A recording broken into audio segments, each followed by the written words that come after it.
Dr. Deepa, good evening. Good evening, Pani sir. How are you? I'm fine, sir.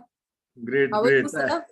Yeah, I am also fine. I'm good. Just now reached at home and opened the laptop, and just I was looking for the link. In the meantime, Madam Sasilata called me just to Yes, remind to join.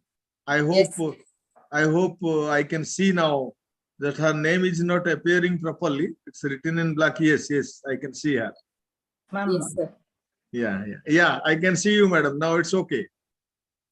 Yes, sir. Thank you, sir. Thank you for joining us. Nay, thank you so much for taking so much of hard effort, and now finally all your hard work has paid us, and we are going to see. For me, Dr. Deepa, for me this is the first program. Let me acknowledge it openly and publicly. I'm highly disappointed. I know it is being recorded. Let me be on record and declare it publicly. I'm highly disappointed with the Avinash Lingam University. Neither the vice chancellor nor the coordinator, they didn't have the minimum manners and courtesy to invite me for the program, and I am the nodal officer of AIU. This is not done anywhere, and they have not corrected even the brochure. You know, they have not mentioned anything about this is AIU's program. How can someone take AIU for granted? We're an umbrella organization. The university can be a member to us anyway. So I think Professor Atul Konsai sir has joined. Let us welcome. We'll discuss it later. Good evening, professors. Good evening. Welcome you all. Good evening. Very good evening, sir. Very good evening. Good evening, sir. Nice to have you. Good evening. Good evening. Our vice chancellor is joining. Yes.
Jagadishwari, you please add vice chancellor as the panelist. Yes, ma'am. Yes, ma'am.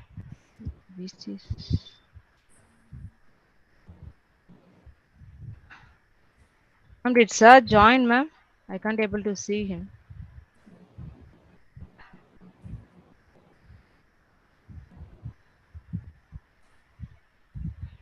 So unless you put him as the panelist, he will be on the attendees list and he will not be able to have the link or the video, ma.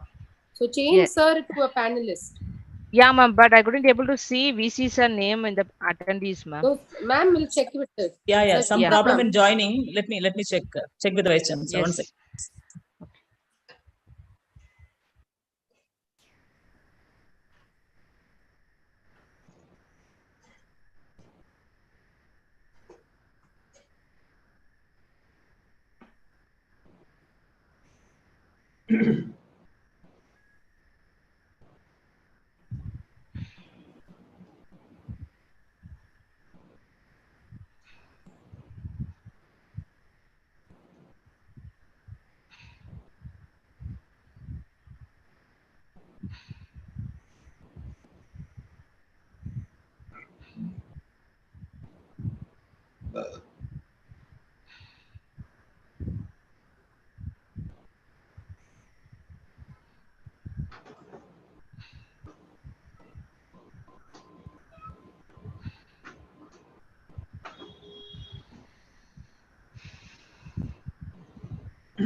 Jagdishwari, please check.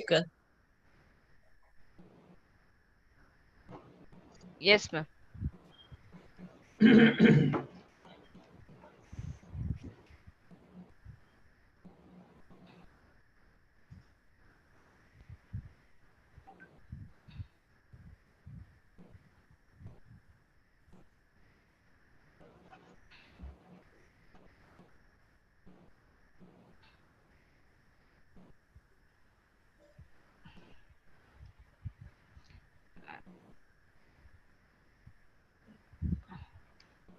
Ma'am, I think sir name is not listed here. It's not yet joined.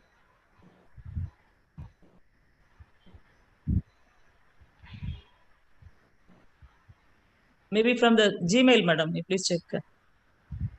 Sir is trying to join. Okay.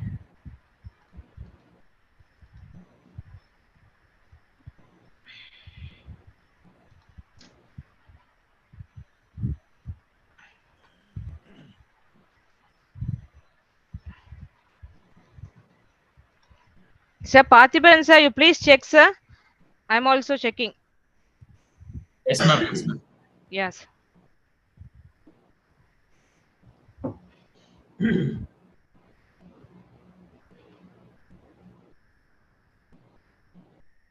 Yes, yeah, ma'am. Sir, join.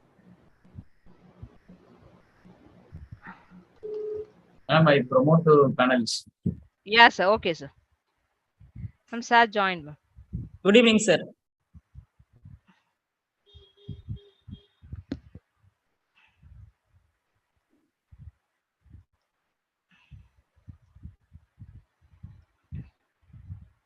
Good evening, sir. Sir, you are muted, sir.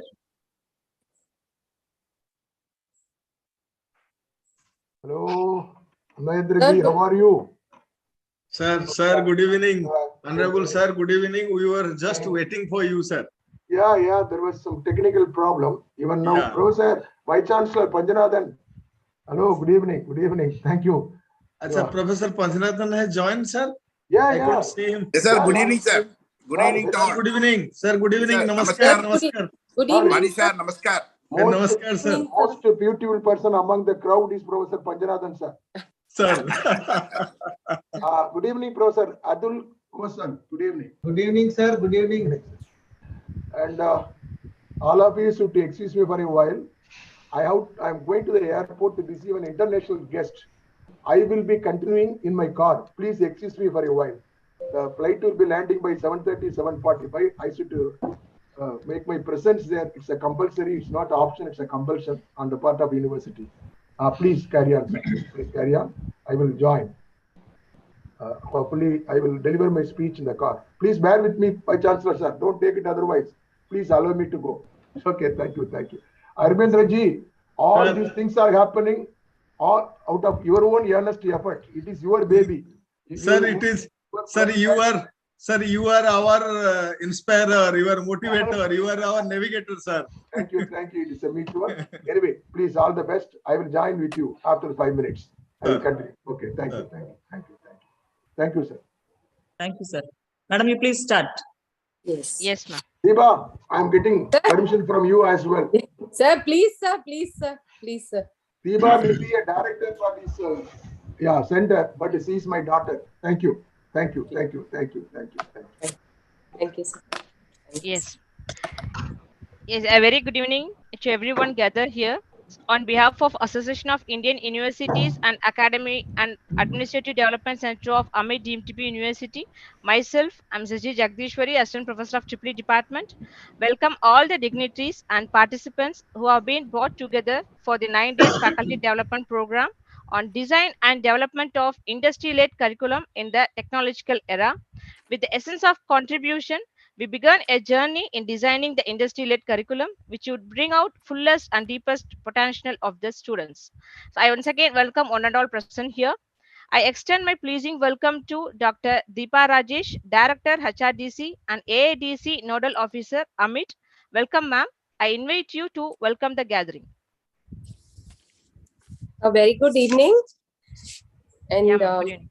yes, the Association of Indian Universities and Amet University's Academic and Administrative Development Center jointly organizes the Faculty Development Program on Design and Development of Industry-Led Curriculum in the Technological Era. So that is our topic, and it is from December 14th to 22nd. So it gives me immense pleasure to deliver the welcome address for this event and for this inauguration, having so many VVIPs among us. It's a sheer blessing to have this kind of a group, mind-boggling group. So to put a bird's eye view about the topic, the prime objective of this Academic Administrative Development Center is to promote continuous knowledge and skill acquisition and enhancement for faculty in order to contribute effectively to the changing landscape of higher education. In today's competitive educational sector, there is a great need to focus on the emerging technologies with the curriculum.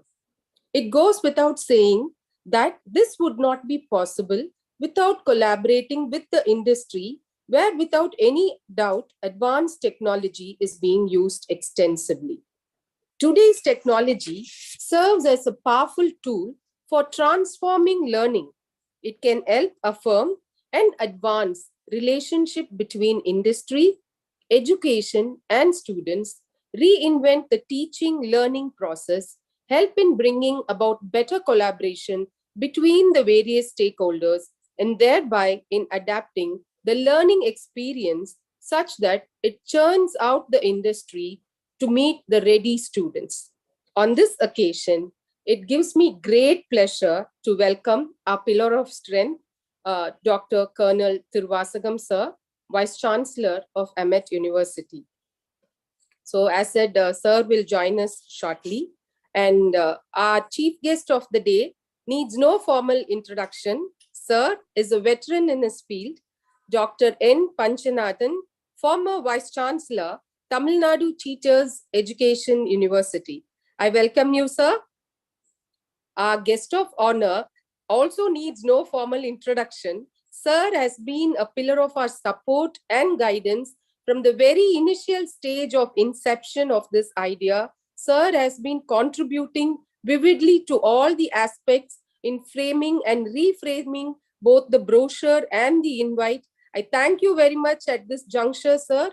Dr. Amarendra Pani, Joint Director and Head, Research Division, Association of Indian Universities, New Delhi. Thank you, Pani, sir, for joining us. And I must go without saying to welcome the most dynamic dean we have at Amet University, Dr. T. Sashilata, Dean Academics and International Relations, Amet. Ma'am is here to brief us about the importance of this FDP. I welcome you, ma'am. And I would not be doing justice if I'm not going to welcome the excellent speaker of the day, Dr. Atul M. Gonsai, Professor, Department of Computer Science, Saurashtra University, Gujarat. Thank you so much, sir, who will be taking the session on the screen today on the topic Industry-Ready Quality Curriculum for a 360-degree student development. So we are going to see various aspects today, and I welcome all the participants, the faculties, the technical staff who've been behind the scene. Thank you very much who will be joining us today on this inauguration, and I wish everyone benefits both equally from this session, both all the participants as well as the faculties in it. Thank you once again, and I leave the floor to the guest to take the screen. Thank you so much, sir. Yes, thank you, ma'am, for a warm welcome. I would like to extend my hearty welcome to our Honorable Vice Chancellor, Sir, Colonel Dr. G. Tiruvasagam, who has given consistent support and encouragement in all the footsteps we take. Sir, I invite you to deliver the presidential address.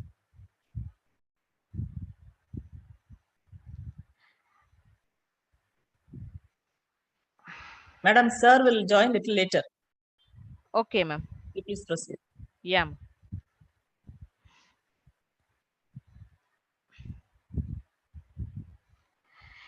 Yes, I extend my cordial welcome to the esteemed chief guest, Dr. N. Panchanathan, former Vice Chancellor, Tamil Nadu Teachers Education University.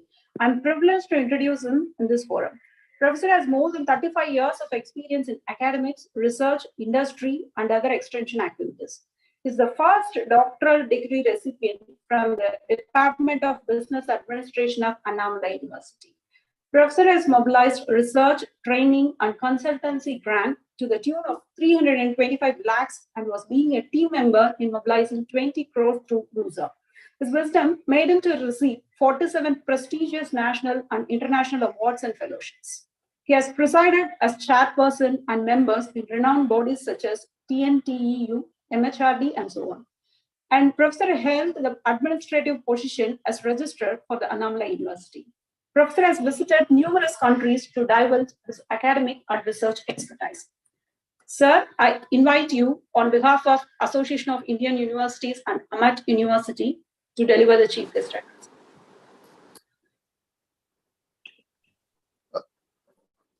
Good evening to all. Am I audible? Yes, sir. Yes, You are sir. perfectly audible. Thank you. Once again, very good evening to one and all present here. Honorable Chancellor and Pro-Chancellor of this great university, Amet University, Chennai. Honorable Dr. G. Tiruvasagam sir, a dynamic, young, energetic personality. Now on his way to airport, you see simultaneously how many jobs he is carrying out, and at the same time we have to learn from him that how he has made us happy. Please proceed with that work also. On the way in the car also he will speak. So we have to learn all these things from him. Such a honorable Vice Chancellor Tiruvasagam Ji. Similarly, the one of the brain children of this great program, our respected Pani Ji, all the way from Delhi without going into the aeroplane. We are seeing him on the screen now. Very nice personality, great researcher, wonderful contributor for the AIU development, Association of Indian Universities Development, and the contribution of respected Amarendra Pani sir. Both they go hand in hand. Such a great personality with a smiling face is available. It is a great strength for those hundreds are attending here today. Other respected personalities like Dr. Deepa Rajesh Madam, who has done a wonderful welcome address. Dr. Sasilada Madam, the respected Dean. Professor Atul Ji from an important state of our country, Gujarat. And seeing you makes us remembering and seeing many great personalities. Great personalities, you are here with us. And the madam who introduced me, other respected participants present here, colleagues, very good evening to one and all. I was given maximum time of 20 minutes and already 4 minutes have gone. So I will finish before 20 minutes, another 16 minutes time. At the outset, I congratulate on behalf of hundreds of participants present here, the organizing committee, very particularly Association of Indian Universities.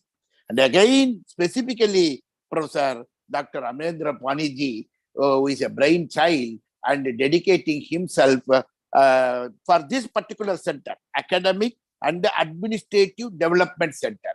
Two sides of a coin. Every educational institution, if academic activities are very good, administration is poor, result is poor. If academic activities are poor, administrative activities are very good, result is poor.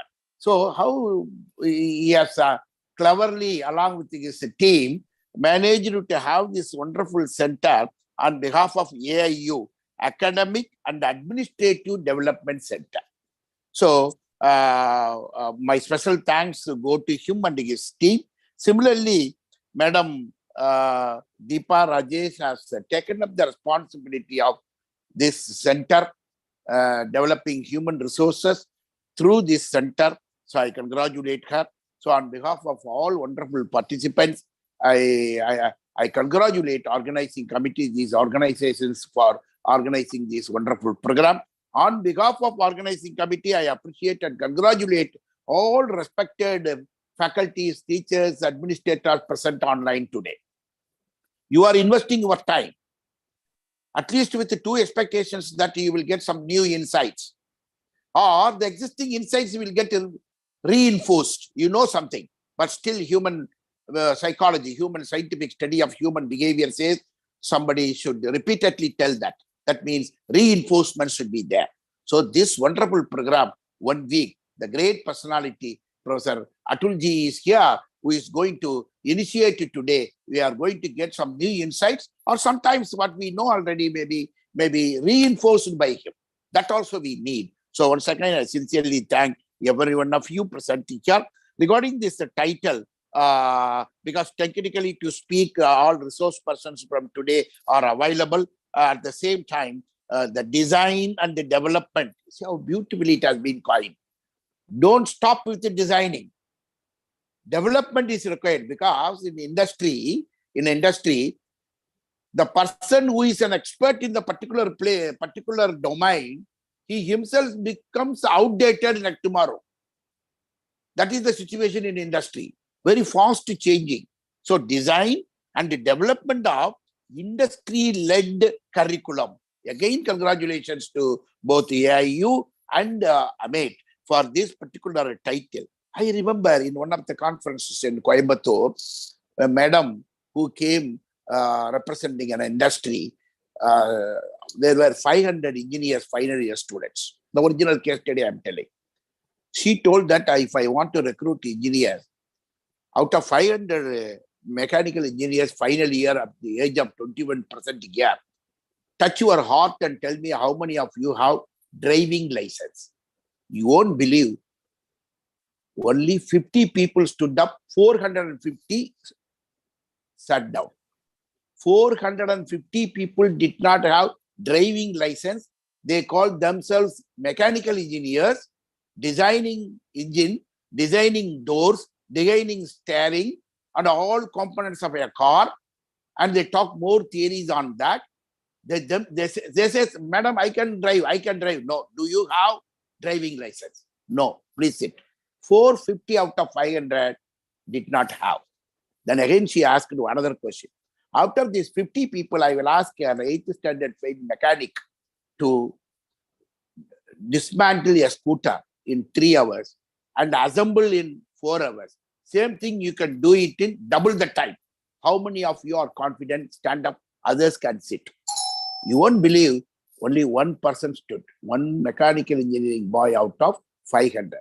Remaining 49, they said, no, I cannot do like a 8th standard failed mechanical person. But I am a mechanical engineer, gold medal, first class, no RES.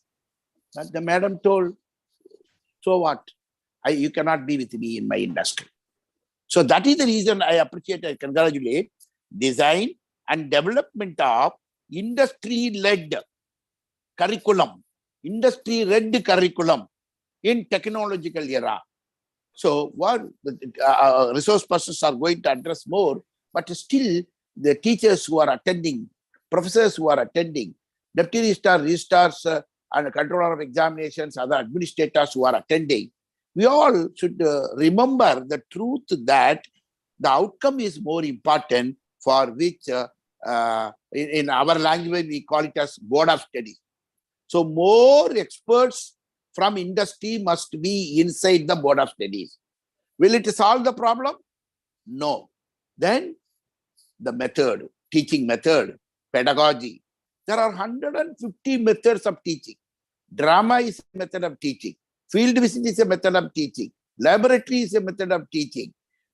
Game is a method of teaching. Debate is a method of teaching. Quiz is a method of teaching. Assignment is a method of teaching. This is also, the program is online program, is a teaching learning program now. Teaching. So 150 methods are there, pedagogy. So the design and the development, not only preparation of the curriculum, implementation of the curriculum. In the implementation, the professional skill through pedagogy. The lighter sense, a person in a TV, somebody was telling, a person like me and house husband was sleeping on the floor. A thief came during Corona period. house husband, I am telling Deepa madam is happy. So it is true. I'm retired also. I am sleeping at my home. During Corona period, a person did not get job today. From today onwards, we will go for stealing, thief. So he came to my home. He put that knife, and take the bureau key, Almera key. Otherwise, I will kill you. Immediately, that person who was sleeping like me, he asked a question. Are you new to the profession? It was a surprise for him. How did you ask? Actually, I am new to this profession. Only today, because of unemployment, I wanted to steal house by house. I wanted to go. How did you find out I am new to this? Then that fellow, like me, who was sleeping on the floor, asked a question. See, in India, particularly in Tamil Nadu, again, Deepa madam will smile now. Tamil Nadu, where bureaus and almeras, we keep lot of jewels, cash, everything. Whether any man will keep the key, it will be always with the woman only. Huh? Why you are coming and trying to kill me? Even if you kill me, you cannot get. You see, in my own home, for the past 1 week, I am trying to take 500 rupees from Almera. I am unable to take because my wife is keeping the key in her hip. He is not able to take. So the 3 women are sleeping. 3rd woman is my wife. You take the left-hand side, key is there, you take. Then he has taken the. Then the thief tried inside bureau, he could not find anything. Ultimately found 1,000 rupees. This fellow like me who was sleeping, the husband, is expecting whether 500 rupees he will give or not. He gave all the 1,000 rupees. Hey, why? You stole the money. Why are you giving all the 1,000 to me? He told that the thief, I have 4 or 5 houses. Somewhere I can go and steal. But you are the only person who want to steal in your own home. You are not able to do it for the past 1 week. Take all the 1,000 rupees. So it was told, this story was told in a debate in the TV. But the matter is, even if it is a wrong profession, unaccepted profession, people should know the profession, should have the professional skill. Who will keep the key, who will not keep the key. Otherwise, he cannot be a successful person. Similarly, a teacher, a faculty, hundreds of our colleagues, respected colleagues who are attending today, they should know what students want. They want employability skill. They want to go for employment. Thanks to National Education Policy, now 4-year degree program it has introduced, even yesterday it has come, that for the multidisciplinary, there are credit provisions are there. What industry's requirements? We have to analyze. Then those courses should be provided to children, whether it's a mechanical engineer or marine engineer or electrical engineer, or sometimes I tell you the technical issue, not only with the technology department, even be a English person, he does not do his job properly. And a MA English literature person wrote leave letter. Sir, tomorrow I want to go to my village to sell my land along with my wife. Please give me 1 day leave. See that he wanted to write something, but he is writing something else. Another fellow wrote, sir, leave letter he writes, sir, just now married fellow. Sir, my wife is sick. I am only one husband at home. Please give me 1 day leave. So he means something, but he writes something. Immediately it reflects, it is not there in the syllabus, not in the curriculum. But the world will not accept. Who is your teacher? Where did you study? Another fellow wrote, sir, my mother-in-law died. I am only one responsible for that. Please give me 1 day leave. Actually, he can, to do cremation and all, like a mother, he wants 1 day leave. But the way he writes, police officer directly will catch. So, whether it is in a technical course or non-technical course, technical degree, non-technical degree, ultimately, if the student, the outcome is not good. That is the reason when police officer says, when 25 years ago I was selected as a police officer, I used to catch 10 criminals, even one will not be a graduate. All of them will be either illiterate or first standard dropout, third standard dropout. Today, pickpocketing, snatching chains, 10 people I am catching, all the 10 are graduates. It's an unfortunate thing. A police officer is regretting when he talks in a TV. So we teachers, we universities, we stakeholders, take responsibility. That is the reason. Again, I appreciate Honorable Vice Chancellor Thiruvasagamji and the most respected Paniji to have this wonderful center, that Academics Administrative Development Center, wherein this particular title, Design and Development of Industry-Led Curriculum. What the industry wants, not only bringing them into Board of Studies, not only bringing them into our academic council, not only bringing them into our syndicate and other decision-making bodies, but also making them to teach, and making students to go to industry. So multiple openings should be there so that more exposure, practical exposure will be there. Otherwise, somebody tells that, sir, I have first class gold medal in master's degree in swimming technology, but I have never seen a water. I have not gone to the water, but I have gotten a gold medal. What is the use of it? Who will believe him? How can he swim? He cannot do anything. So in that way, okay, once again, I congratulate authorities for designing this wonderful title, so that with this 1 week, all our great responsible resource persons delivering, we will get some new insight, but also we will try to get some reinforcement what we have been talking about, involvement of industry people in our curriculum, Board of Studies, academic council, teaching learning process, projects, research projects.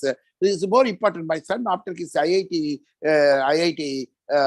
programs, IIT study, doing his doctorate in INSEAD, in a European Business School, he says only he publishes 2 papers in 5 years. The institute has spent 2 crores to publish 2 papers. Tonight, today he is in Boston to attend an interview in the University of Boston.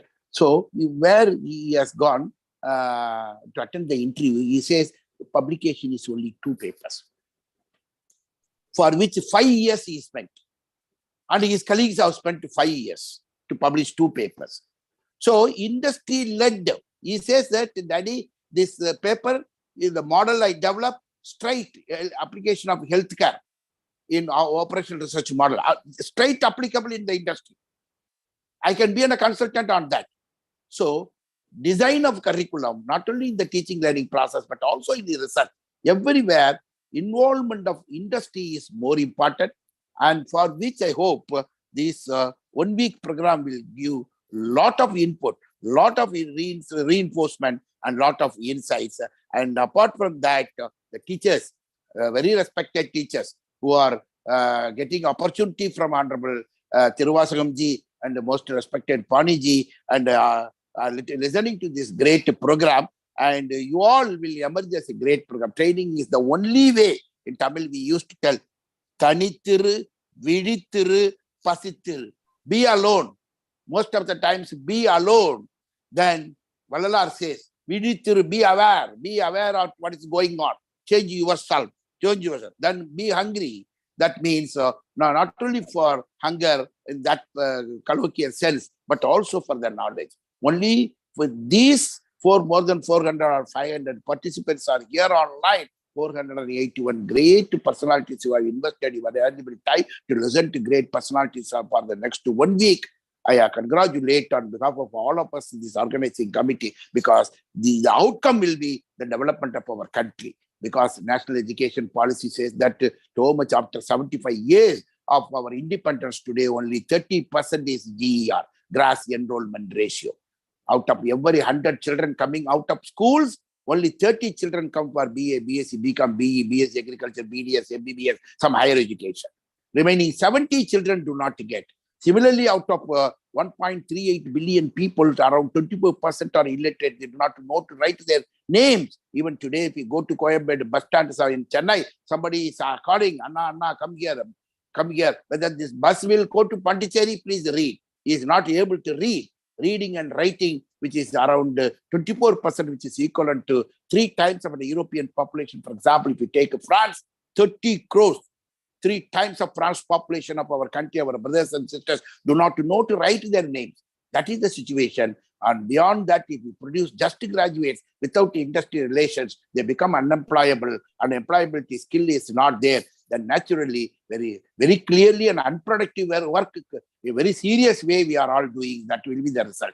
In order to stop that, in order to improve the education system, I congratulate the National Education Policy Team. I congratulate the AIU, Association of Indian Universities. I congratulate Amet University under the leadership of Chancellor, and very particularly Honorable Vice Chancellor Thiruvasagam Ji, the rich experience in more than 10 years, 12 years. He has been Vice Chancellor and is an institution builder, and his leadership and a young dynamic, his daughter he calls affectionately Madam Deepa Rajesh, all of them together organizing this great program. Really, people are lucky, and sometimes I envy that why 30 years ago, when I was a student, I was a young lecturer, why Honorable Thiruvasagam Ji and Deepa Madam Pani Ji did not organize programs like this. That type of feeling also sometimes comes. So in that way, once again, I congratulate, I appreciate all of you for your patient listening, investing your valuable time, and certainly it will give very good dividend, and all will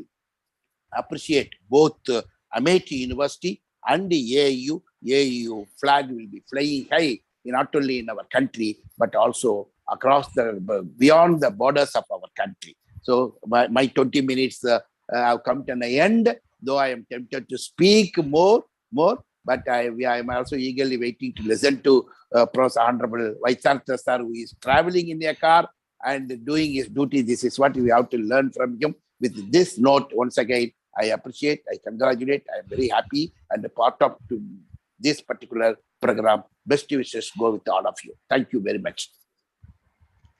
Thank you, sir, for your provoking speech. This would have eliminated the participants to lead towards the industry-led curriculum. Thank you, sir. Now, I would like to extend my heart welcome to our Honorable Vice Chancellor, sir, Colonel Dr. G. Thiruvasagam, who has given a consistent support and encouragement in all the footsteps we take. Sir, I invite you to deliver the presidential address.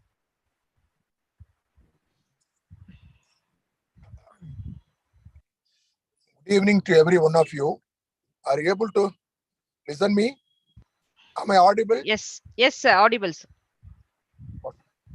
Yeah, most honorable Vice Chancellor and my long-time friend, Dr. Panjanadam,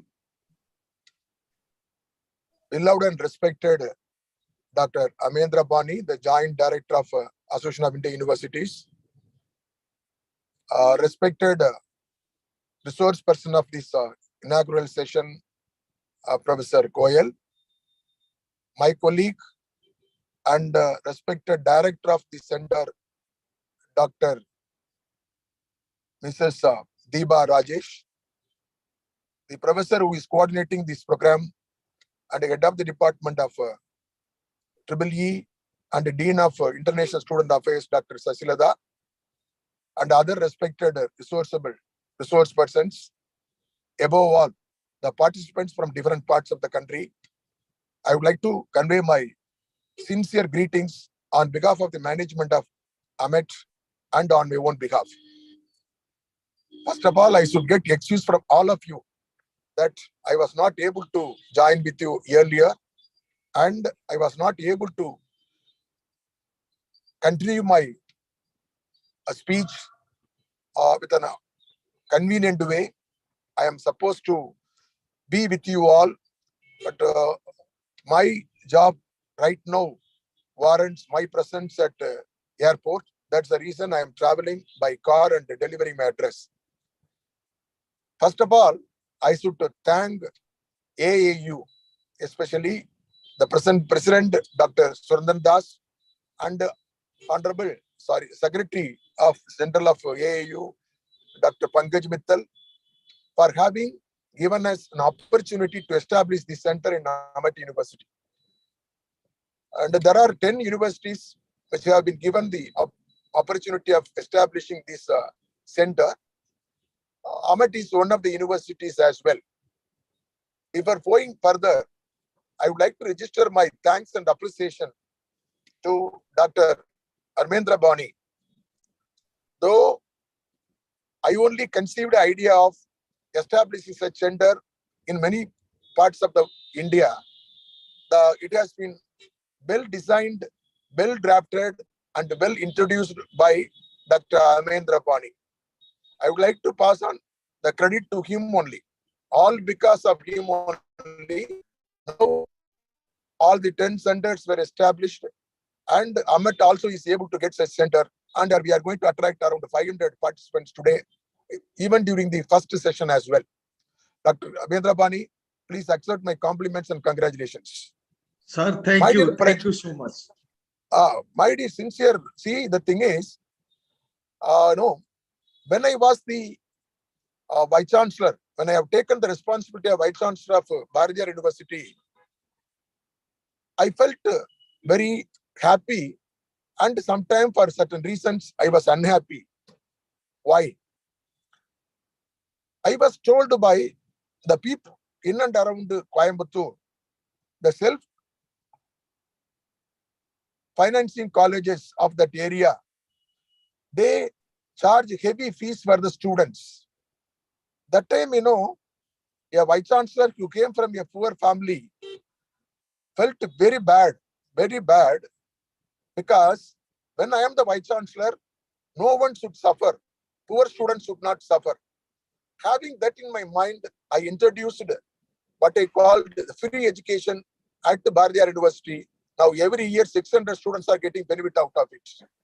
Likewise, when I was the syndicate member of the Madurai Kamaraj University, I wanted to introduce pedagogy as one of the subjects for all the, at least postgraduate courses.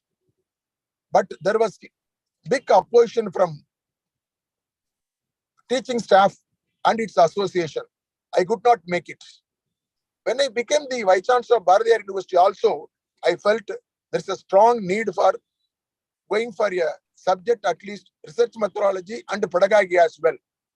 But I was successful introducing research methodology, but due to some opposition, I was not introduced pedagogy also.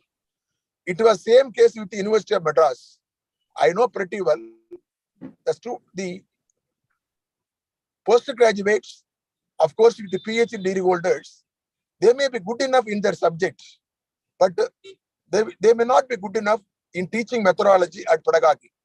But unfortunately, Indian higher education system allows mere postgraduate degree holders and PhD degree holders to take the job of teaching immediately after completion of their degree without undergoing any training or any type of, learning about what is different method of teaching, what is in general pedagogy as well.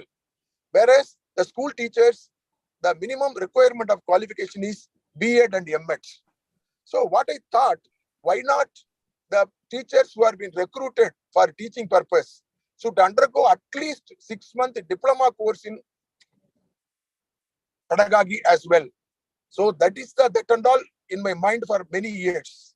When I got the opportunity of becoming a president of the Association of India University, that only worked out my long-term desire, and I have introduced in one of the governing council meeting in which I have got a sanction. From that day onwards, we are working towards organizing all these things. Now, I'm extremely happy. Today, whatever dream I had for the last 15 years is come into action.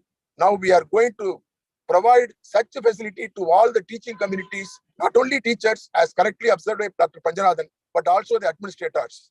So mere teacher alone will not take the higher education to a great height.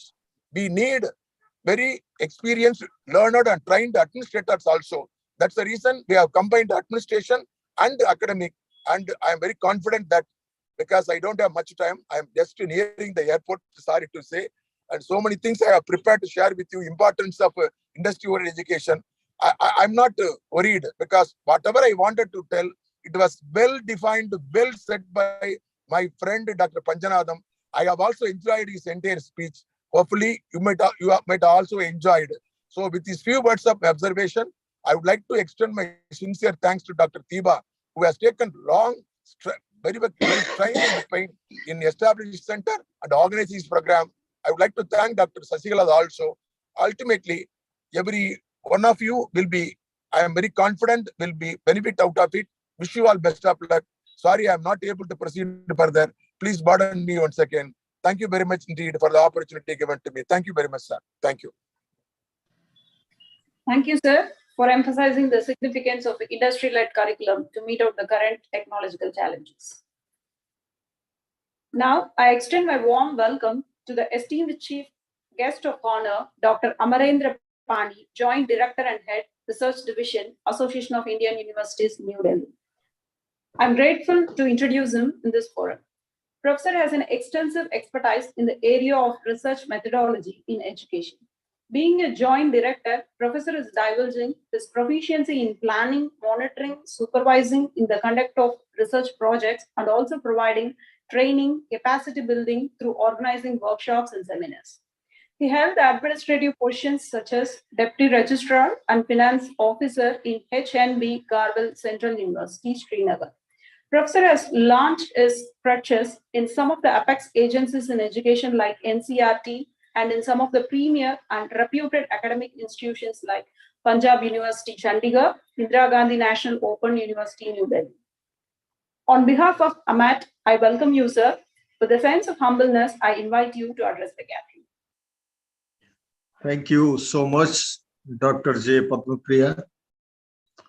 Honorable Vice Chancellor, Dr. G. Tiruvasagam of AMAT University, our ex-president also of Association of Indian Universities, Honorable Professor N. Panchanathan sir, the chief guest of today's inaugural session, Professor Atul Gonsal, the respected resource person of today's first technical session, I believe, Dr. Deepa, a very vibrant personality, the director of AIU, AMET Academic Development, Academic and Administrative Development Center, invited guests of today's occasion, dear colleagues, participants, I extend you a very, very warm welcome. Rather, I join hands with Dr. Sasilata, Dr. Deepa Rajesh, Dr. Jagadeshwari, and Professor Tiruvasagam, and of course, Professor Panchanathan sir. I join all of them in extending a warm welcome. First of all, one thing let me tell you in a very, very great sense of clear and candidness. We are grateful indeed to Professor Panchanathan sir, who accepted our invite within a very, very short notice and agreed to be the chief guest of today's occasion. We are indebted to you, sir. We are really grateful to you. I know Professor Panchanathan sir, a celebrated academic, a great scholar, a wonderful teacher, and an educational administrator with a fine sense of administrative acumen.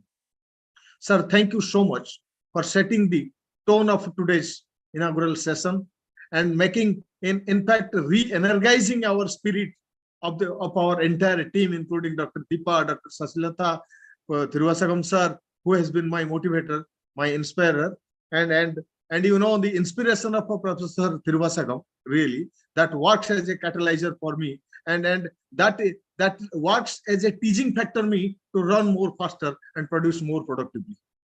So I deeply acknowledge my sense of gratitude to Dr. Tiruvasagam sir also for accepting this program and doing it marvelously, and also somewhere being associated with the AIU in taking up many new such initiatives, which is really going to herald the cause of higher education, and in the future also it will definitely be useful for the higher education fraternity.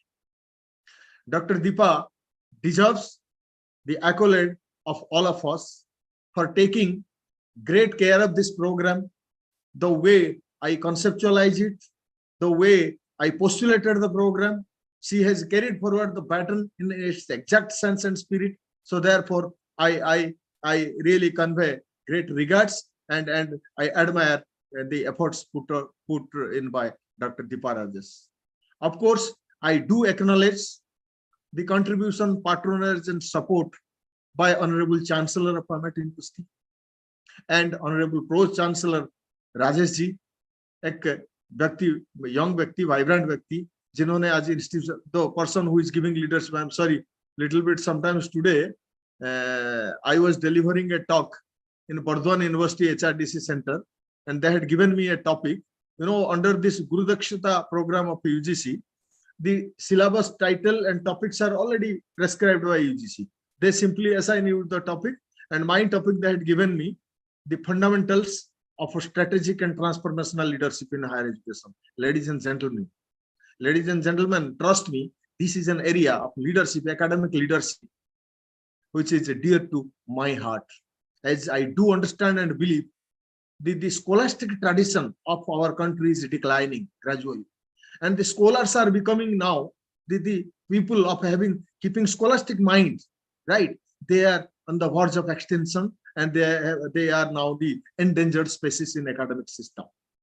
Having said so, now come back to my topic for which I stand before you, and for which I have been given the responsibility by Dr. Deepa, with a fine tone setting of Professor Panchanathan, who has given the purpose to this program, the meaning to this program, the direction to this program.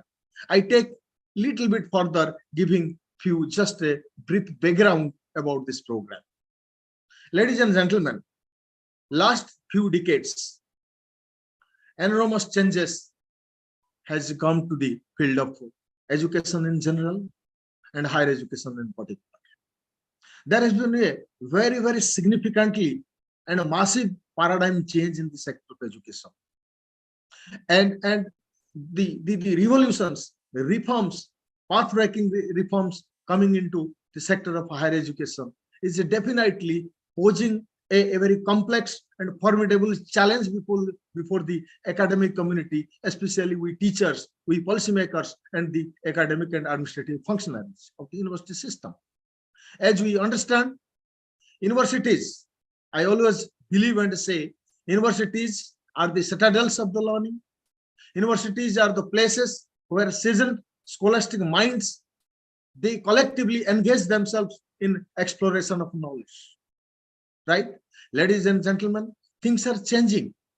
As Einstein has very aptly put it, that the new problems cannot be solved with the old ideas, old tools, and old technologies.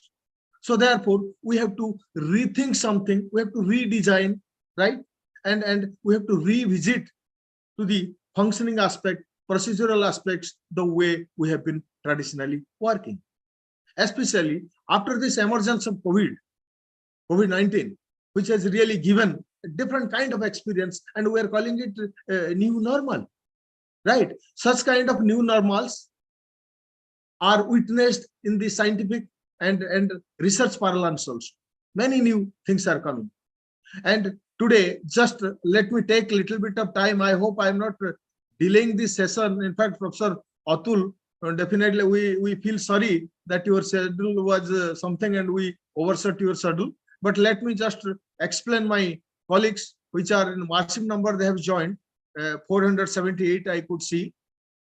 The universities are the guardians of the humanistic and socialistic and national, the humanistic tradition of a nation.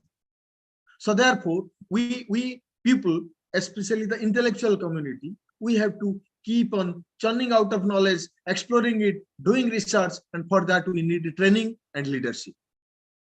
The training what we had received 20 years back today are obsolete, irrelevant. We have new age technologies, we have newer requirements. Our situation is totally different. If you look at the paradigm shift, which I was discussing with you, major areas the paradigm shift we have witnessed. First of all, the purpose, objective of education has changed from knowledge acquisition now to employment-oriented skill development, all these things. First, it was the bipolar process education in between teacher and taught. Then it was a teacher-centered education. Sorry, the paradigm shift, let me make it very short.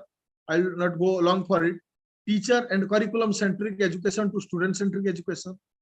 We have developed the process now, and we have a departure from rigid structure to flexible structure, that is walk-in admission, on-demand examination, cafeteria approach. That means any kind of combination you can take as your subject and disciplinary domain. Traditional chalk and talk method has been replaced by high-end technology. Traditional management system has been replaced by modern and new age organizational management models. Individual decision making has been departed. Now team-based approach and collective wisdom. This is the age of applying the collective knowledge and team-based approach. From localization towards nationalization, now we have moved on to the internationalization. And from traditional brick and mortar structure, yet intangible, yet a profound structure. These are some of the basic paradigm shift which I came to my mind. I'm just discussing with you. Do you think all these changes, all these things can be handled, tackled without reskilling, retraining, and updating skills of our teachers? And so as the administration, the requirement of national institutional ranking framework, the World League of Ranking System, whether it is Quacquerel-Simon, Times Higher Education, or any organization, right? They have posed some complexities before the university administration. So therefore, the university administrators, functionaries, they also need to be equipped with the right kind of skill, right? They have to also reskill themselves, upskill themselves.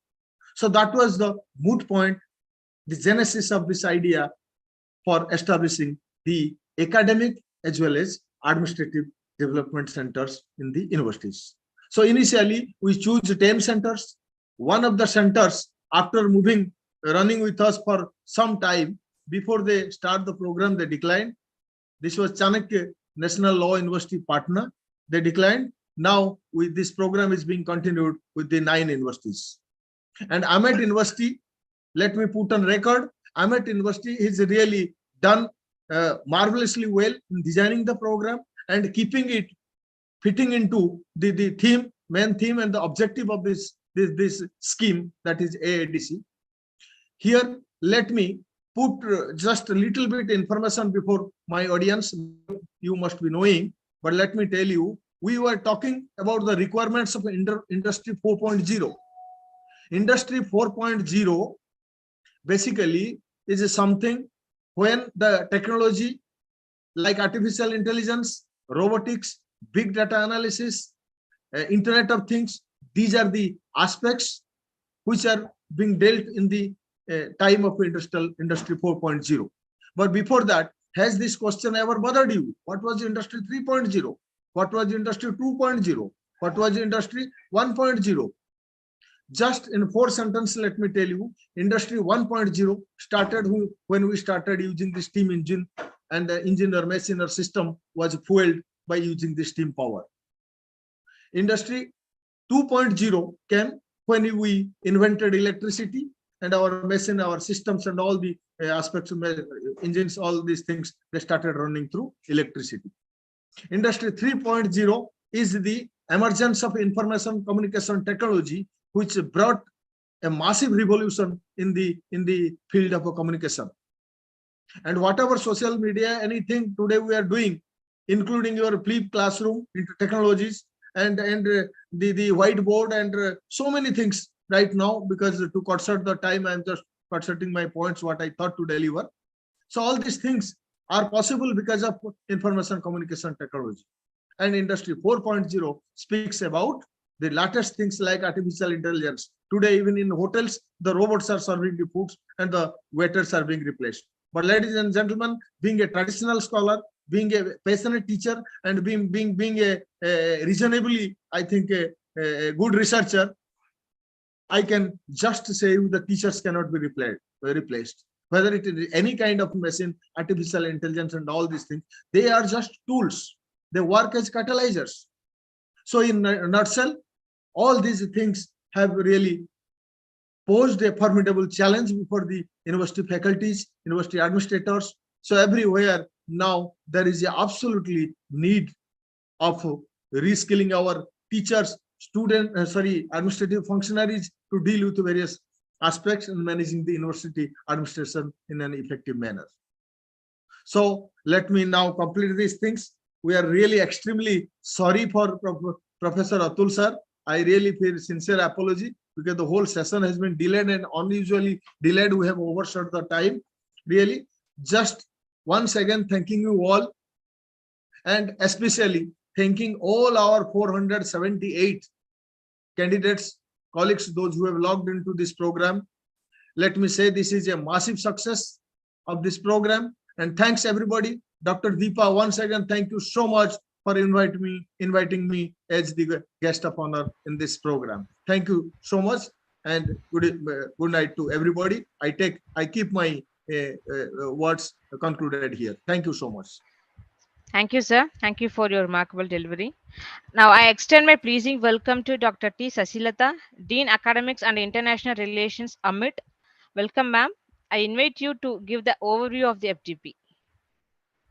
Very good evening to everyone present here. On behalf of the Academic and Administrative Development Center of our AMIT University, I welcome the dignitaries and participants present here. Let me give a brief rundown on 8 days faculty development program on design and development of curriculum, design and development of industry-led curriculum in technological era. We have invited eminent experts from both academia and industries. Today's session will be focusing on industry-ready quality curriculum for 360-degree student development, which will be done by our Professor Atul Gunsai from the Department of Computer Science, Saurashtra University, Gujarat. Day 2 session will be handled by Dr. Joshua Ernest, professor from NITTR, Bhopal. He will be focusing on outcome-based curriculum and industry connect on tomorrow. And day 3 will be focusing on design and implementation of industry-supported UG program. It's a case study by Professor Dr. S. Karpagavalli, Associate Professor and Head, Department of Computer Science, PSGR, Krishnamal College of Women, Coimbatore.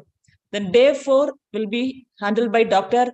Professor M. Jayakumar, consultant from Tata Electronics and former Dean of Education, Bharathiar University, Coimbatore.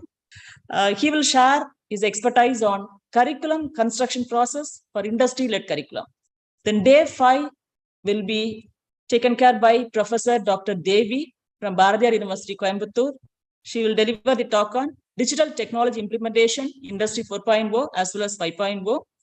Then day 6 will be focusing on innovative approach for developing industry-ready curriculum. It's a case study by Professor Velingiri P., Senior Consultant from Tata Electronics, Chairman, Board of Governance, Government College of Engineering, Salem, and he was the former General Manager of Titan Watch Division.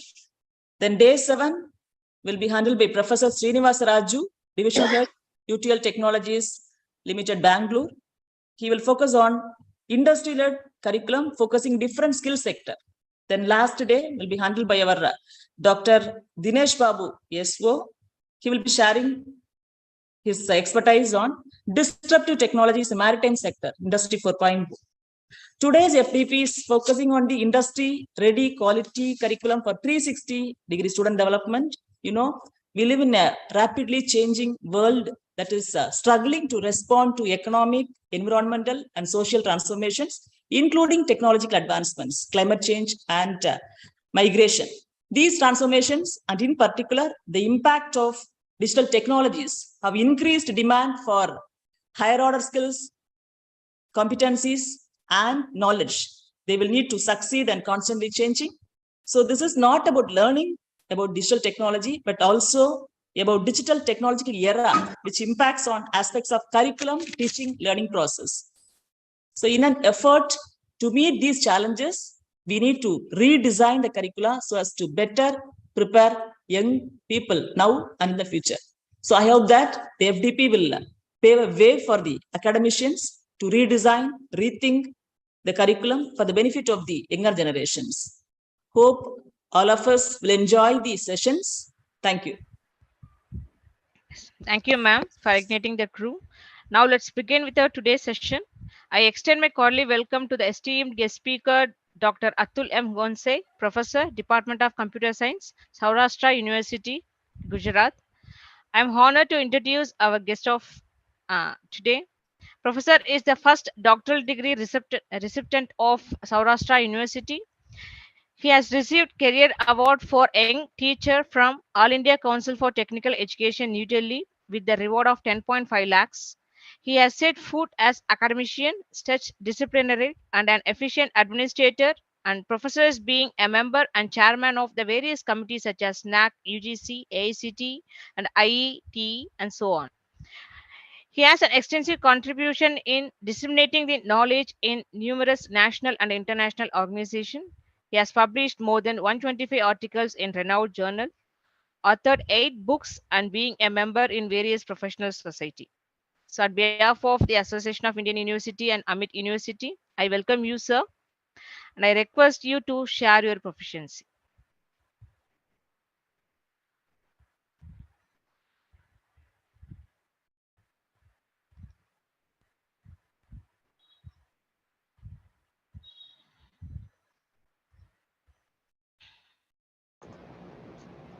I'm not able to share.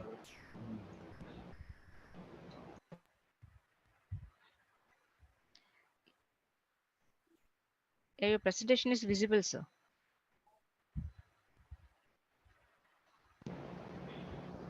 Hello. Once I share the screen, on that time I am becoming mute. Okay. No, one second. Once I share my screen, my mic automatically becomes muted. The So, can you Everyone please check. share your screen, sir? I am Yes, sharing let my me screen. check, sir. Yes. Yeah.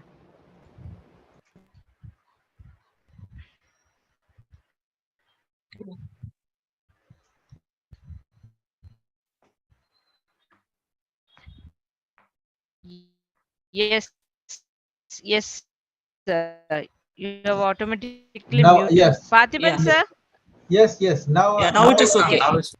Yes, yes. Once, Okay. actually, once I share my screen, automatically I am muted. So thank you very much for giving me a chance to speak something about my views. Before I start, I would like to thank all the organizing members, T. Sasilata madam and Deep Rajesh madam. I also would like to thank Honorable Vice Chancellor G. Thiruvasangam, as well as N. Panchanatham sir, as well as Amrendra Pani sir. So even all the participants from all the 4 corners of the country, India, and without you, this program could not be possible. And I have tried to give some of my views. I can say this is not a specific views taken from some certain books or whatever the things. In between, if you want to have any questions, I have also put some online question link, that is slides.app.gwo.gl /PZKEC. So on that time you can share certain questions if you have in your mind. Before I would like to start, many times we say that our students need to learn many things, and if they have many things in their mind and many things learn, they can get success in their day-to-day life, day-to-day business, or day-to-day country need.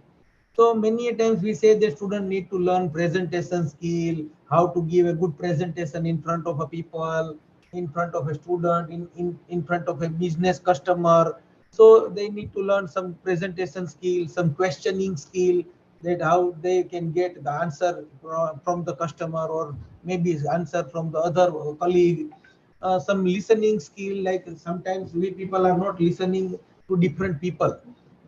Frequently, without listening properly, we are many times giving reply and unnecessary answers. That is also one kind of a skill student need to learn. Parallelly, some social skills, I can say some meeting skill, greeting skill, sitting skill, and eating skill. These are also need for a 360-degree development of a student. But parallelly, I can say there is a need of a teamwork. Without teamwork, student cannot get success in their day-to-day life. Parallelly, many times one person can work independently good, but in a team they are not able to perform well. And in the real life, we have to work under the team. So that is also a need for the current days. Even there is a creativity and innovation from the student's mind. We have to identify body language and art of impression and management. Sometimes we say that first impression is the final impression. There should be some confidence in a person's mind. That kind of thing we also need to teach to our student to get success in their day-to-day life, in the maybe in industry, maybe in a job area, maybe if their student is preparing for his own setup. In that setup, there is also a requirement. So there are a number of things required: group dynamics and conflicts management. These are the part of a business management that also we can say it is a need of the society. Global business etiquette, intellectual, intercultural communication. Sometimes I am from the west part of the country. We generally say namaskar, or we can say Jai Shri Krishna, but in the south, Vadakkam. So different intercultural communication is also required to learn, and that will make a good impression in front of a business, to handle the business, to get a job, to work with the colleague, and that is a required negotiation skill. That sometimes if you are a business team leader, you want to negotiate with your customer for certain project, and on that time you are not able to convince, then it has no meaning. So business orientation and business ethics is also a part of a student's learning. So there are number of things. I can say I have used the word 360-degree. So number of things need to learn from the student's point of view. But out of this, today I have tried to observe 7 to 8 points in my mind that I am going to focus for this today's talk, because this 360-degree covers many more things. And in within 1 hour, now the time is very less for me. Within 45 minutes, I should say, I have to cover a certain point, and I want to share that these things you keep in your mind, so that your minds can be ignited and you can work on it for the betterment and development of the student. Once the students get development for the students' betterment, it will be ultimate benefit to the student as well as for the college or the university or the teacher, that your students get enrolled in certain business, get a placement, good placement, or doing some job. Even I can say, you can see my one presentation slide on the screen, that AICT is also taking number of steps to revise curriculum to meet the industry need. Many a times we are saying that our students are not learning, which is the need of a society, which is the need of an industry. For example, in industry, certain new programming language or new framework. I am a man from a computer side, so mostly my example will be related to computer science and engineering.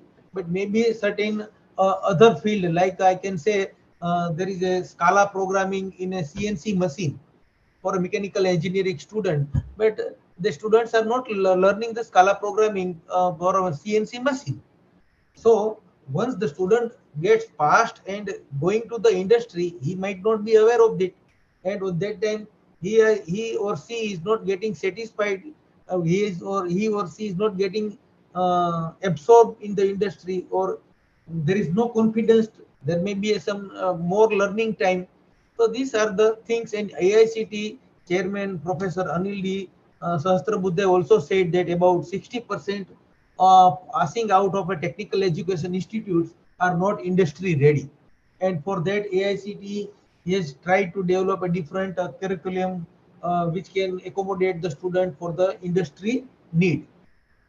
This is the source I have taken from the website. You can also see. And today I would like to give more focus on these 8 points. The first point I would like to say that industry experts involvement. The topic I chose is industry ready 360-degree development. So before the starting of this session, I said that to make a student a 360-degree development, student need to learn many more things, and many more things we can focus. Then it is very difficult in 1 hour of a session, but it is a continuous learning process. If we want to reach to an excellent result, excellent is not a full point. It is a continuous effort for better or more better and better than the best excellent part.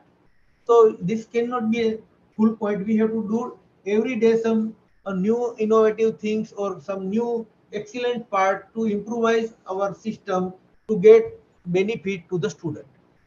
And the first point I would like to emphasize, that is industry experts involvement in our college, in our university, in our syllabus design, or many way we can interact with the industry people. So main focus is the industry experts we need to involve in our teaching area. And you can see nowadays UGC and National Education Policy 2020 is also providing a facility of a professor of a practice. This is a new scheme launched by the UGC. Under this professor of a practice is what? There is certain people who is working in a industry having 10 years of experience, but they are not qualifying as per our the teacher professor rules and criteria. So on that time they can easily work and teach their expertise to our student. That kind of things I am going to convey here. Second part is a syllabus design. Once you design a syllabus, on that time how you make your student industry ready. Third part I would like to emphasize on the collaboration with the industry. Sometimes how much collaboration you have with the industry, how you are involving in industry for your day-to-day life. Another is identify industry current needs. Sometimes industry is also finding some solutions. I can say my region, I am from the west part of the India, Gujarat, and central part of the Saurashtra region, that is Rajkot. We have a number of industries surrounding, and some industry is a plastic based industry, chemical based industry, and a CNC based industry we have. So one chemical industry people came, they want to have certain chemical. That chemical can wrap on the some silver or metal part so that they can remain forever. That kind of chemical they want to test it, and they came to our chemistry department and they said that we want to this kind of a facility. Can you do that particular part? And for that we are also ready to pay the money to university. And by that way a new idea came into mind and they started some work, and they have invited some chemistry people, and they got certain need of the industry, and based on that need they worked and started some collaboration and also earn some money for the university under the collaborative terms. There are maybe I can say there is a special interaction and courses in relation to the industry. Under another is I can say industrial training as well as internship, job placement, incubation center, and assistance. So there are many more things in 360-degree development or student holistic development. Number of things need to learn. But today I am going to focus only on these 8 points. I hope I am clearly going with you all people. There are more than 435 people in my screen, and I hope everyone is listening carefully, or if you have any doubts you can raise your doubt by online question, and you can make this session interactive. Even I can say I am still working from morning 9 to still 8 or 8:30 or 8:25, and still going to work up to 8 to 9 o'clock. So about 12 hours of constant working. But still for the benefit of the society, for the benefit of the our teacher community, students community, and all my dear participants, I am here to have my thoughts in front of you. So let us say, I can say how we can involve our industry experts in our day-to-day life, in our university system, in our college system. So I can say that there is a curricular aspect or mainstream of any educational institute. So any educational institute, for example, my Saurashtra University, maybe this Amet University, and maybe any university, they are defining different course and different programs and designing certain syllabus and curriculum for the placement or for the job. What they are studying. Sometimes students are studying for 3 years or maybe 4 years. They are learning different subjects. If I can say BE, computer science and engineering, in the first semester, students are learning some primary languages, programming language like C language. In second semester, maybe some higher language like Java and C#, and they are also studying some database, and they are also studying some web programming languages. So they can get exposure in the industry, and they can easily get absorbed in the placement. So we are trying to teach them different languages in the computer science and application. But sometimes we are not focusing what is the current need of the industry. We are not knowing what is the current trend going in the industry. So if we involve our industry expert, like one or two person, I can say, give the big name like one person from TCS or one person from some another software development company, and we invite them to say that what are the current application development platform you are using, what type of students you need, so that we can include that particular part in our curriculum design. And that expert we can also invite for the syllabus design and development. So they will give some input in our syllabus design and development.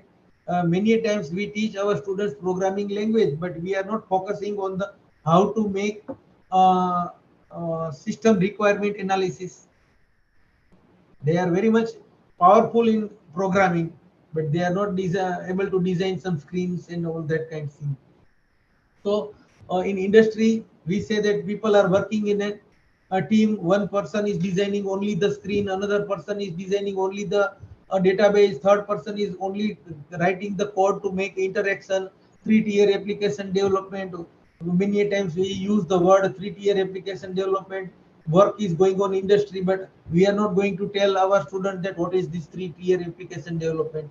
So we include that terminology, we include that term, we include industry people for day-to-day things in a syllabus, so that it will ultimately give benefit to our student.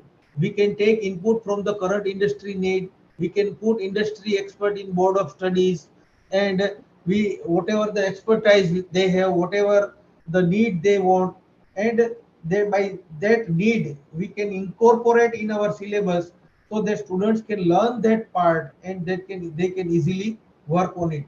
Nowadays you can see in the design syllabus according to the need of the society and industry.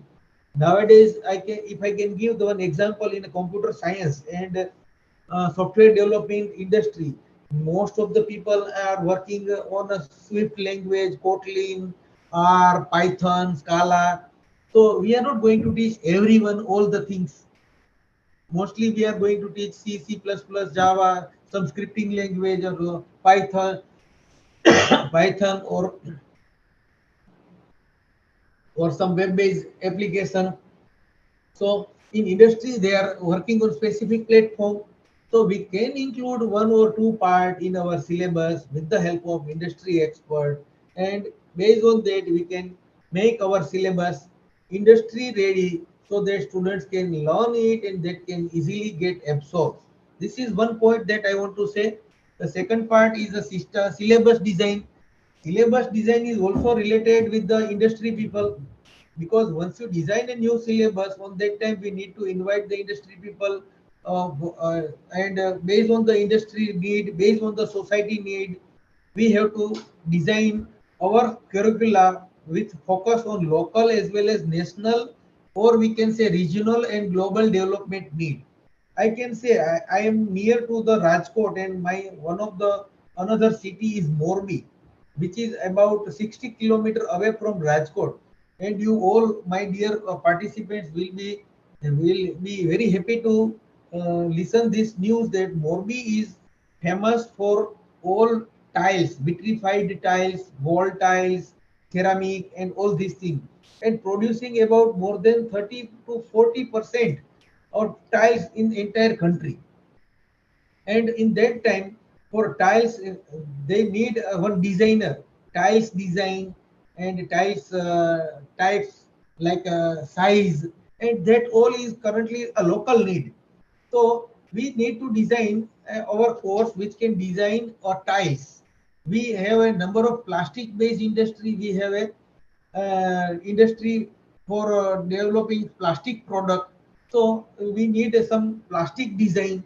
So that is a need of our local area, so that we can say that you can design certain syllabus which can focus on that area. Same way in the southern part, AMET University, they are near to the coastal area, or they want to handle certain ship management development, ship management program, or coastal area where they can identify the maximum fish capturing from the sea, and there may be some artificial intelligence algorithm which can focus on the satellite image and which can also focus on the seashore. We can also focus on the depth of the sea temperature, and based on that how we can calculate that kind of things. Can you put in your syllabus? If you put it, we can say this is the need of a society, this is the need of our region. So if you do that particular thing, weightage in your curricula, then your syllabus design can be considered as an effective syllabus design. Once you design your syllabus, you also have to keep in your mind that your program outcomes, what are the program outcomes, what are the program specific outcomes, what are the course outcomes after learning this course, what student will learn, what skill student will get, how that program outcome will help student for the industry or enterprise establishment. That also you have to keep focus, and based on that you can design. If you design that kind of program which will also give an effect during the NAC assessment and accreditation process, because the NAC people are also trying to check whether your syllabus is as per the program outcomes or not. If you are going for accreditation of NBA, NBA is also taking care of these POs and PSOs. So we have to focus. We do not want to write only POs and PSOs, because nowadays we people, I don't say anyone, blame anyone, I am using the word we people, we are not focusing on the program outcomes, but only there is a need in an NBA, there is a need in a syllabus design, there is a need in a NAC assessment, so that I am writing some program outcomes on the top of the syllabus. But I am not focusing actually whether it has been achieved or not. So that is to be needed, that is to be taken care during your syllabus design. You can also provide choice-based credit system. And nowadays, National Education Policy 2020 is also saying that you can earn multiple credits from different topics, different subject. For example, if you are a computer science student, if you want to earn 1 or 2 4 credits from different skill like a Kathak, Bharatnatyam, or maybe design, or maybe some art, you can earn it and then you can claim it for your degree program. This is going to be happen in the near future with the implementation of National Education Policy 2020. You can also use a regular revision of a syllabus. Many a times we design the syllabus for before 5 years, and the current need is not satisfying the need of the industry because our syllabus are very much outdated. So we have to focus our syllabus to be revised after each 3 years, depending on the development of that particular area. For example, if I can say the area in computer science, we have to develop very fast. Or in mechanical engineering, depending on the need, you can develop very fast. But ultimately, there should be a regular revision of a syllabus. I think I am going clear and okay. Anyone can reply if it is audible to you people. Yes, sir. Yes, Professor. Yes. Otherwise, what happens that I am speaking in front of a computer and I am a robot and thinking and speaking in front of a computer to make my own recording. So next point with relation to the syllabus design is during the syllabus design, if you want to make your students industry ready, on that time there should be a field projects, research projects, internship in your syllabus. So each and every course must have some field projects or research projects or internship in their syllabus design. You can put student for 1 month or maybe 1 semester in industry so that they can easily get absorbed and they can learn what is actually going on in the industry.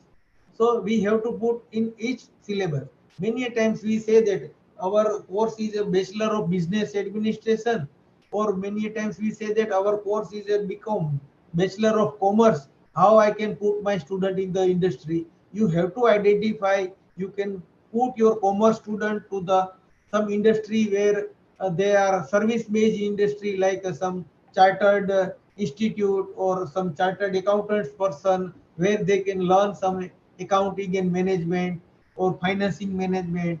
You can put in a personal department of any particular industry. That kind of thing you have to involve depending on the syllabus, depending on the course, depending on the program. You also have to make more focus on employability, entrepreneurship, skills development. Sometimes if you teach to your student on that time whether that particular course will give the employability, entrepreneurship to the student. If student is learning this particular skill, can student can design his or her industry, his or her business, his or her own development for a sustainable work in the market. So that is to be taken care. And many a times we are using the word holistic development of a student. And what do you mean by holistic development? This holistic development is nothing but a 360-degree development of a student where student get absorbed in the industry, where student get job in industry, where student get his or her own entrepreneurship development or his or her own business. Our ultimate aim is to make our student strong so that student can get success in business or in industry. We can say a process of revising and redesigning curricula is based on recent development and feedback from the student. You can also regularly take feedback from the students, and based on the feedback you can improvise your syllabus, modify the syllabus, and sometimes as per our university rule, as per college rule, we are not able to frequently update our syllabus because certain courses we have a rules to modify in the next 3 years. But in between time you can also give parallel focus on skill based lectures for the students if it is required for the development of a student. So you can invite some industry people and you can arrange some skill based lectures or need based lectures or need based practicals so that student can get extended work, extended learning, extended proficiency in the mind to get absorbed. Syllabus should have NEP 2020 multiple entry and exit system. Nowadays, if you design some new syllabus, curricula, we have to provide all the mechanisms of NEP 2020. Nowadays, we can say that our graduate program, day before yesterday, our Honorable Chairman Professor M. Jagdesh Kumar of the UGC has released this UG program as per the NEP 2020, which is 4-year degree program, and it is also providing a facility of multiple entry and exit system. For the first year, we can give some certificate. Second year, we can give some diploma. Third year, we can give a degree, and in the fourth year, we can also give some research-based degree or honors degree. That kind of thing is going to happen in the near future, and which is being implemented under the National Education Policy 2020. And recently, it has been launched by our Honorable Professor M. Jagdesh Kumar as a chairman of the UGC. It is being available on the UGC website, and if you want, I can share with to you anyone. It is with me that what is the system for 4-year undergraduate program. We can provide a credit system to earn and transfer the credit. We have nowadays ABC, we can say there is academic bank of credit, that is ABC, where student has to acquire certain credit from the different course.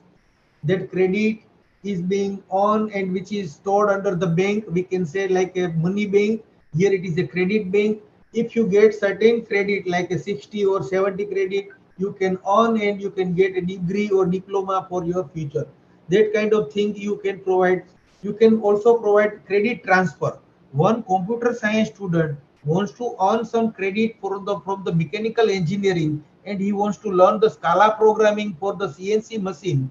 That credit is being given by the mechanical engineering department can be transferred to the student of a computer science department. There should be a flexibility, and that flexibility will make our student more robust in terms of getting job, in terms of absorbing in the industry. So computer science student is also doing a Scala based CNC programming, which is very effective and which will make a production very fast. So this is one kind of example I am saying to you, because I said well in advance that I am a man from a computer science. So most of my example will be related to computer science. Another important part I want to focus, that is a collaboration with industry. We are inviting the industry people is a one part, but to have a collaboration with industry is a second part. We want to make a different collaboration with industry for industrial training. For example, as in my Saurashtra University, I can say I can make a collaboration with 4 or 5 or 10 or 100 software development industry, where I can regularly make communication for students training, because our entire one semester is for students training in the industry, so that they can easily absorb our student. If we do not make a rapport with the industry, on that time industry people will not be ready to accommodate our student. Nowadays there is a big competition, one college, another college, one university, another university, private university, government university. Everyone wants to absorb their student, and some reputed industries are very less. So everyone are focusing on the reputed industry. So if you do not have a collaboration, you will not get success in student training. So we have to make a focus on collaboration with the industry. Under the collaboration, we can focus on students training. We can focus on industry expert lecture in the classroom. For example, we can invite a TCS people who is working on a particularly Kotlin language. For example, in computer science, we are not using the Kotlin language in our syllabus, but we can invite an industry expert. That expert can deliver some lectures on Kotlin language in our classroom, so that students can get some additional benefit. They can get expertise which is required in the industry, but students are not going to learn as per the syllabus point of view. So syllabus is not teaching the Kotlin, but we can have a collaboration. We can invite industry people and we can give that extra expert lecture to our student. We can also focus on industry project work and field work with the collaboration. We can have some collaboration with industry, that you can absorb each year 50 students from our department, 50 students from here. So that kind of collaboration is also possible, and every year they can absorb our some specific student. You can have also a special labs for industrial partner, like we can say Adobe lab, which is sponsored by Adobe for designing particular design. We can say IBM lab. I am giving the good, very reputed company name, but parallelly, if it is mechanical engineering department, you can say there is a local industry. We have a in Rajkot, for example, Jyoti CNC. So you can make a communication with them, and you can say that you can establish a Jyoti CNC lab in our department, in our college campus, in our university campus, and with that partnership, the Jyoti CNC people will teach that particular course, and students will get benefited. That kind of thing is possible only and only if you have a collaboration with the industry. And for such collaboration, special teachers task force need to be put on focus, so that that can get success. Otherwise, industry people will not take interest on you. We have to take interest on industry. We have to convince, and then such kind of collaboration will come into existence. Otherwise, it will be on a paper only.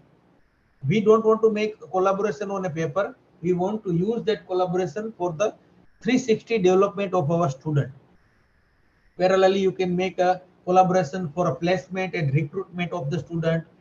You can also use incubation center. With the help of industry, they can provide the facility. They can provide guidance for incubation of a new innovative idea. You can also design idea and innovation lab with the partners, industry partner. And for example, I can say there is one industry which is designing some groundnut oil. I can give one example. In Saurashtra region, people are using groundnut oil for food preparation, while in the southern part, people are using coconut oil for the food preparation. In groundnut oil, they are also using, there is a one company named Gulab Oil and Rani Oil. So how to make that particular Rani oil design, can design, as well as its logo design, how that can be made useful for the customer. They can use certain idea or innovation or some machine learning part to interact the innovate and interact the customer for the better selling. That kind of thing is also possible with the help of industry. The next part I would like to say, that is identify industry current needs. I already said in the beginning of the my lecture that certain industry needs are increasing day by day. They want certain solution, but they don't have certain expertise. So as an institute, we can provide some industry solution. We can provide facility to the industry. Like industry wants this thing, let us provide the solution to the industry. That kind of thing we can establish with the help of industry. uh, Industry people involvement or industry collaboration, or you can put your expertise on the website and you can invite industry that anybody wants to do this kind of testing. I can give you, we have a NFDD. NFDD is National Facility for Drug Discovery at my university campus. So in Gujarat region, there are a number of drug company available, designing some medicines, and they want to do certain testing. Such testing requires some expensive machines. So we have that machine in our laboratory. So we, many medicine production company come to here and they take some testing and get report, and we are providing facility to that drug discovery facility people. That kind of center you can create and you can earn money from the industry. You can provide some industry people training center. That is also possible. Regularly arrange lectures of industry expert, provide interaction with the industry people. This is also one of the important part.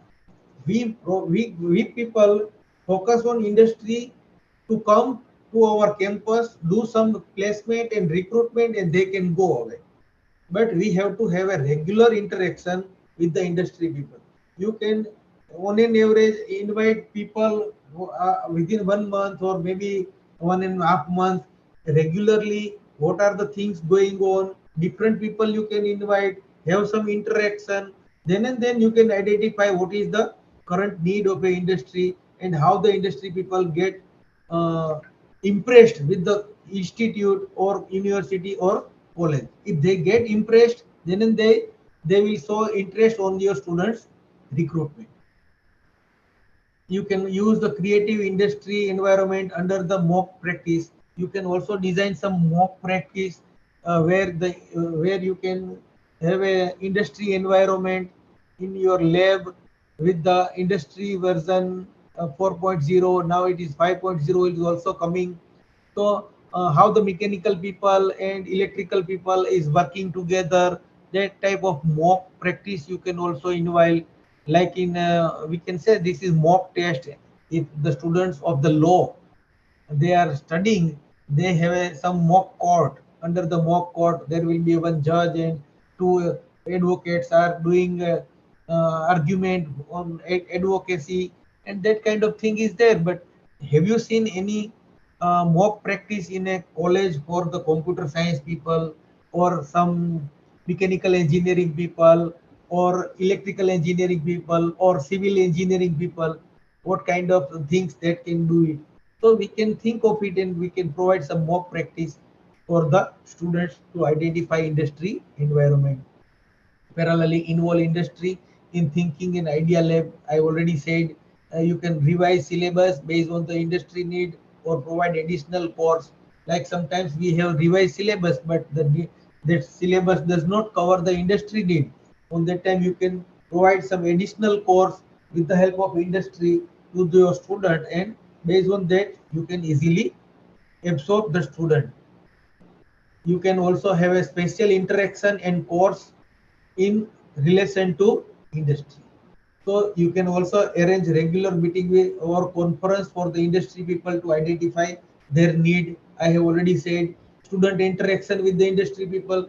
Many a times industry people come into our college, into our university, or into an department. They will meet the department head, they will meet the vice chancellor, they will meet college principal, but many a times we are not providing a chance or to our student to interact with the industry people. I can say you can arrange some industry people and college student interaction facility. You can have some cricket tournament with industry people and college people, football tournament, industry people and college people, or that kind of thing you can provide so the student can interact informally to the industry people. That is also a current need of a society. Nobody is thinking out of box. They are saying that industry people coming, we are welcoming, doing interaction, giving lecture, they've gone away, student have to listen. Have you provided any chance to the student to interact? That is also a need. So I can give more emphasis that you can provide interaction with the industry people, design special and innovative special program that suit the need of industry. Already said, provide expert industry lecture and hands-on practice to the student.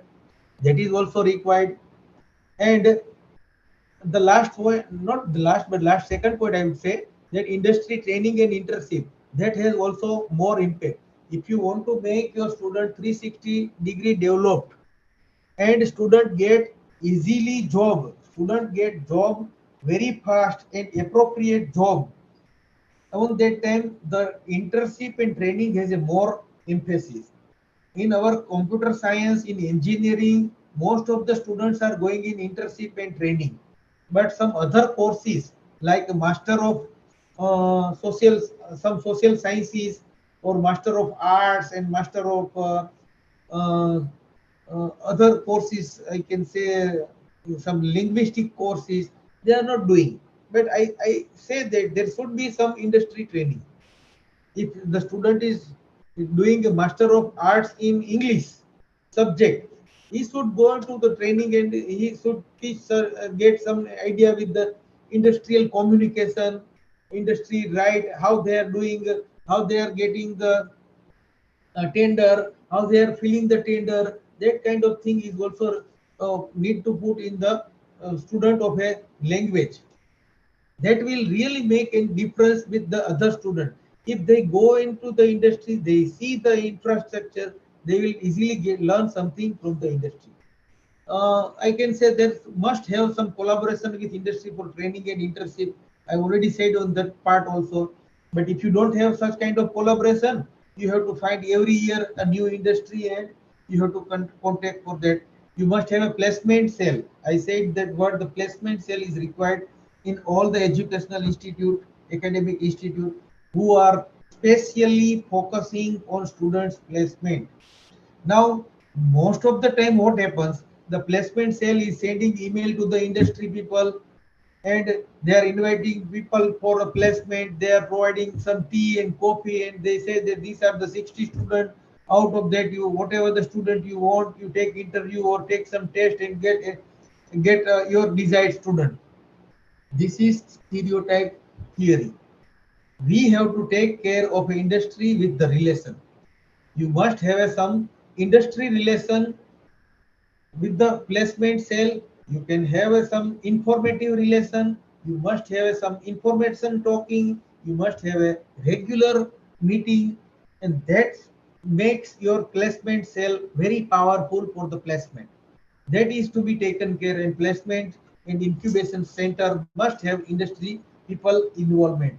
And in the placement cell, you are putting some professors, teachers of a different department heads for the placement. But I also recommend that there should be some industry people in our placement cell. Industry people knows that how the industry people are recruiting. Industry people knows that what is the need of a society. If the student is not able to communicate, but student has a more theoretical knowledge than the practical knowledge, how to identify, that will be the benefit with the industry involvement. One industry knows that another industry in their area, so that will give the benefit. We are not thinking of the placement cell which is involving another people, another industry people. Another is a we can say this job industry and job placement. This is also required. Barabar. We must have a placement cell who take the students placement. This is the again I am repeating, must have a set rules under the placement cell. What we need, set rules and regulations for the students for the placement and participation. Sometimes we are not identifying a certain rules, and if one clever student gets selected for all 5 companies and the one average student is not getting chance, so there should be some set rules and regulations for the students placement, and that we have to teach to them before the placement. Identify students for industry job based on their expertise. You can identify startups and provide incubation facility. You can check the student project. Based on the student project, if you say that, if you find yourself more suitable for the incubation, then you put the student under the incubation cell to start his or her own business, or you can put the student to the industry for a job. That also need to be taken care, and we must have a collaboration with industry for long-term placement. Many a times I have seen that students get placement on the last year. One industry comes selecting student for 1 year or 6 months of training and 6 months of a work. Later on they will relieve them. You can relieve them, and student has to search job again. How many of the placement industry is getting a placement from the student, and the same student is working for more than 5 years? If you check, my dear all participants, I would like to say there are 419 in my screen right now, that most of the placements are getting and students are placed for less than 1 year. You do this kind of survey and you check how many students placed in through placement is working for more than 5 years. Very less student.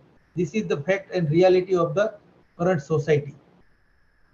There should be some incubation center and assistance to identify students startup and provide incubation, where students project needs some incubation, and based on the project they can provide facility in terms of registering company or firm. We provide facility for getting license, if it is food based license, or if it is other type of a license. You can establish some MOU with existing company. Like there is an oil industry, and you are preparing the plastic based can to fill the oil in the can. So if your design for a plastic can is very powerful, you can communicate with the oil company with the MOU, and they can hire all the teams and cans from you that will be used under the oil field company, like a Rani Singh. You can provide assistance for loan and financial aid, production and marketing. That kind of facility also need to be taken care if the student go for the incubation center. And by this way, I would like to conclude my talk. I have taken enough time, but very fast, because I have to cover up before 9 o'clock in my west part of the India, particularly Gujarat. This is our dinner time, and I am working since morning 9 to 9. Still I am in my office. Now I am also very much hungry. If you have any questions or doubts or suggestions, you are most welcome. Sir, I would like to read out the questions shared by the participants. Okay. What's your suggestion to improve the student skill in industry? These all are my suggestions. You can see entire presentation was particularly for a students to improve the skills related to industry. Our ultimate goal is to make our student industry ready.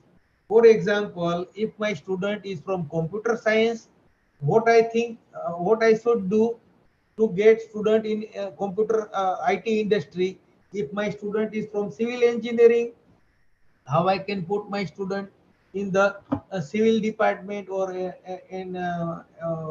related to production department or some construction department. So these are the different points. You have to have a collaboration with the construction people. You must have a collaboration with the electricity people who is working in the electricity area for electrical engineering. For students of a computer science, we have to identify industry related to computer science industry, invite that people related to computer science for giving lecture in computer science, invite people from the PGVCL, Paschim Gujarat વીજ Nigam Limited, who are PGVCL engineers, and give the talk to the student for the electrical engineering student, and they can absorb for training for electrical engineering. So these all points of the entire presentation, I can say it is related for students to make industry ready and for benefit of student. Okay, sir. Thank you, sir. I'll go with next question. Could you please list out some of the future job opportunities in the industries? Could you please list out some of the future job opportunities in the industries? Look, industry is not one, but even you can see if it is engineering college, if it is university, if it is autonomous college, or if it is a normal college. So based on the course, we have to identify industry. Now, for example, I am from a computer science. So if I say in IT industry, so in IT industry, there may be a shift change. Previously, people were working on ASP.NET, Microsoft-based product. Still, it is working. Later on, Java was dominating. People were working in Java. Nowadays, image processing, machine learning, artificial intelligence, Python-based programming, that is dominating.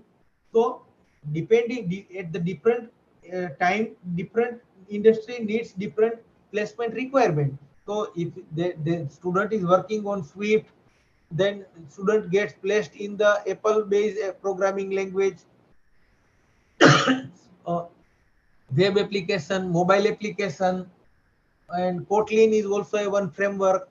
Python is also a facility.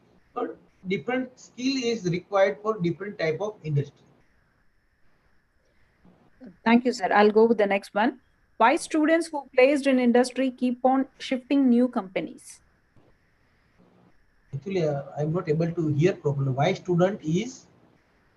students who placed in industry keep on shifting new companies? Look, many a times, two things happens. At the beginning time, student get first chance in the industry, and through that industry, they want to start his or her career. Once they get satisfied, they learn something more. On that time, students trying to seek their growth very fast, and they want to jump from one industry to another industry with some minor increment in the salary, and they are jumping. That is a student's personal mind. But sometimes, as a industry people, we can say that if students stay for a longer time, they get more experience. Thank you, sir. Next question is, please give your suggestion to implement consultancy work with the industry. Look, that is, I already said. You can see in my presentation that I have given the more weightage with the industry collaboration, as well as this is industry expert involvement. So directly, industry has also certain need. So you can invite that industry to your institute, and with the consultancy, you can give certain solution to industry also. I have given the example that we have a NFDD, National facility for drug discovery, we are providing facility for industry to test their medicine. Same way, if you have certain laboratory, you can do some consultancy. You can also do consultancy with the industry to train their employee. You can do consultancy for industry testing. You can do consultancy for CNC programming under Scala if they are working with the CNC machine. That is also a part of a consultancy. Thank you, sir. Thank you so much for the wonderful presentation by covering all the prominent aspects, sir. Thank you very much for listening me carefully, and I hope I have tried to convey the same message for the industry ready students development. And thank you all the listeners, participants, organizers of this event, including MET University and Association of Indian University, particularly I can say Deep Rajesh madam and Sasilatha madam, who is the key person in this event. So thank you very much for giving me a chance to express my views. Thank you so much, sir. Wonderful listening. Thank you. Thank you so much. So should I leave now? Yes, sir. Thank you. Okay.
Dear participants, due to the time constraints, we cannot ask every one of your questions. Many questions are prompting here. So you can mail sir to get it answered. Thank you.